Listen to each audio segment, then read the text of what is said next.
साली आधी घरवाली। सिमरन की छोटी बहन विभा माँ के होते हुए भी सिमरन के ही पीछे लगी रहती थी। सिमरन आ गई हो तो इसे खाना खिला दो। बोल रही है तुम जब तक नहीं खाओगी ये भी नहीं खाएगी। क्या है विभा, तुम खा लिया करो ना, मुझे ऑफिस से आने में देर हो जाती है। और कोई छोटी बच्ची तो हो नहीं तुम जो खाना भी नहीं खाती हो कि दीदी आएगी तो ही खाऊंगी। हाँ हाँ, छोटी बच्ची ही समझ लो। और एक बात, जब आपको पता है कि मैं आपके बिना नहीं खाती हूँ तो रोज रोज क्यों बोलती हो? अरे क्या है ये, दोनों बहनें कम माँ बेटी ज्यादा लगती हो। अरे दीदी की शादी हो जाएगी तब क्या करेगी बोल? जब होगी तब की तब देखेंगे। मैं तो दीदी के साथ ही रहूंगी हमेशा। दोनों की शादी ऐसे घर में कर देंगे जहाँ दो भाई हो।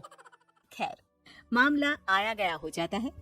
एक दिन सिमरन के पापा जब घर आते हैं, तुम लोगों के लिए अच्छी खबर है। वर्मा जी है ना मेरे दोस्त, उन्होंने सिमरन बेटी के लिए रिश्ता बताया है।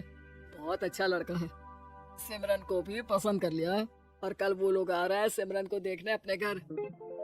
सिद्धांत अपने माता पिता के साथ सिमरन को देखने आता है। उसे सिमरन अच्छी लगती है और शादी तय हो जाती है।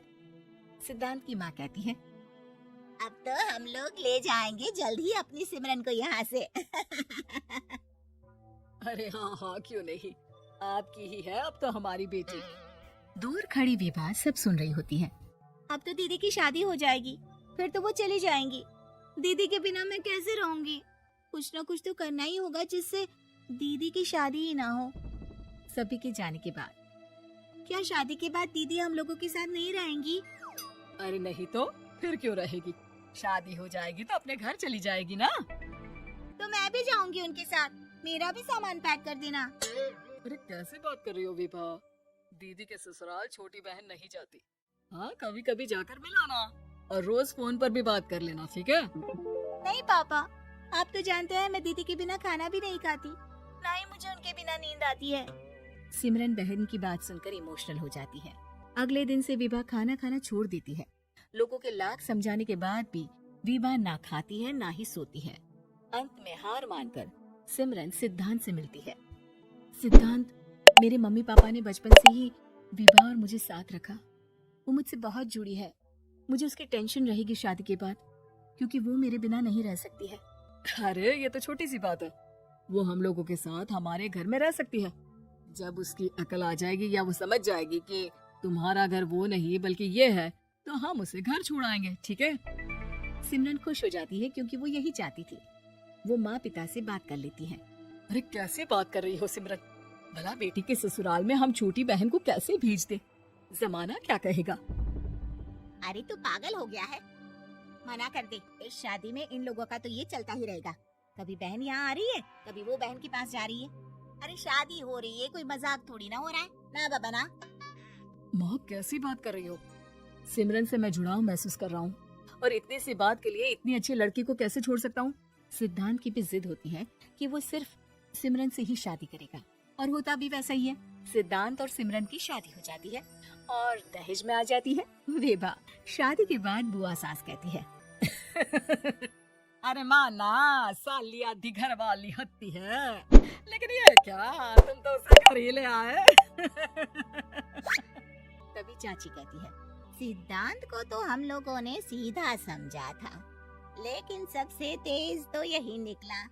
अरे देखो कैसे दहेज तो नहीं लिया, लेकिन साली पर कब्जा कर लिया। सिद्धांत ने इस और तो सोचा ही नहीं था, लोग उन लोगों के बारे में ऐसी भी बात करेंगे।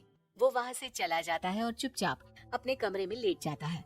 क्या हुआ सिद्धांत, तुम अचानक से परेशान हो गए, कोई बात है क्या? अरे नहीं नहीं, वो थक गया था ना, शादी की सारी तैयारी और रस्मों के बीच, सोच रहा हूँ थोड़ा आराम कर लूं। हाँ ठीक है, आप लेट जाइए, मैं विभा का बेड लगा देती हूँ जमीन पर। क्या, वो यहाँ सोएगी? हाँ, बताया तो था कि उसे नींद नहीं आती मेरे बिना, तो तुम आराम से लेटो ऊपर, हम लोग नीचे बिछा लेते हैं। अरे नहीं नहीं, तुम दोनों आराम से लेटो ऊपर, मैं माँ पापा के रूम में जा रहा हूँ। सिद्धांत वहाँ से दूसरे कमरे में चला जाता है, जहाँ सिद्धांत के पिता उससे कहते हैं, क्या बात है बेटा, तो उस कमरे में क्यों नहीं सो रहा? बहू से लड़ाई हो गई है क्या शादी के पहले दिन ही? नहीं पापा, वो दोनों बहनों को बात करनी थी और मुझे नींद आ रही है, तो मैं यहाँ सोने चला आया। अगले दिन सिद्धांत तैयार होकर ऑफिस जाता है।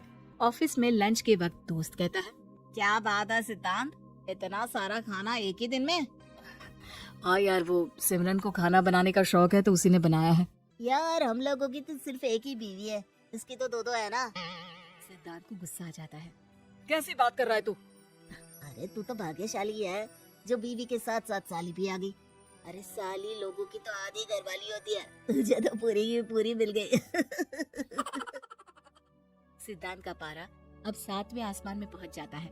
वो खड़ा होकर उस लड़के से लड़ने लगता है। हाँ, मेरी शादी में मेरी बीवी के साथ मेरी साली भी आई है, ये सच है, लेकिन सिर्फ कुछ समय के लिए, क्योंकि उसने सिमरन को बचपन से ही माँ की तरह देखा और यूं अचानक वो सिमरन से अलग नहीं रह सकती थी। इसलिए सोचो, अगर मेरी बीवी उसके लिए माँ का स्थान रखती है तो मेरा दर्जा क्या हुआ? तभी वहाँ बॉस आ जाता है। माफ करना सिद्धार्थ, यहाँ इस मेंटल लेवल के लोग हैं। जरूरी नहीं साली सिर्फ आधी घरवाली ही हो, कभी वो छोटी बहन तो कभी बेटी भी होती है। वेल डन सिद्धांत। सिद्धांत को अब ऑफिस में कोई कुछ नहीं कहता, लेकिन आस पड़ोस का वो तो वही हाल रहता है। सिद्धांत ऑफिस से घर की ओर आ रहा होता है कि रास्ते में उसे अपनी कॉलोनी का दोस्त मिल जाता है। क्या बात है, चेहरे की चमक बता रही है, शादी से बड़ा खुश है तू, क्यों? हाँ यार, अच्छी लड़की और अच्छा परिवार मिलना कहाँ होता है जल्दी आजकल। यार हमें भी दिला देना ऐसा परिवार जहाँ एक के साथ एक फ्री की स्कीम चल रही हो। सिद्धांत को फिर गुस्सा आ जाता है। वो दोस्त को मारने के लिए हाथ उठाता ही है कि वहाँ विभा आ जाती है।